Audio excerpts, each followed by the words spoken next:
language dito, kankanaoy. Bueno. Unfortunately, ang hirap magturo ng kankanaoy sa grade 1. Exactly. Kasi, kita ang curriculum.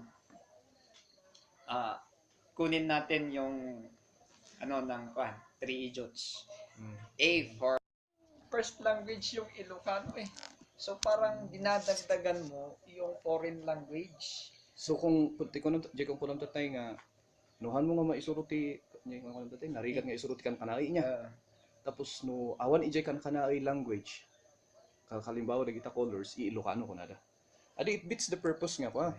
It beats the purpose nga you have to use the first language of the child. Kasi kung kanai ako tapos i-Ilocano ng teacher, kailangan mo pang pag-aralan yung Ilocano. Which is the same we're in Ilocano and then you translate it in English, parang parehas din naman. Ang ginawa namin yan, if there is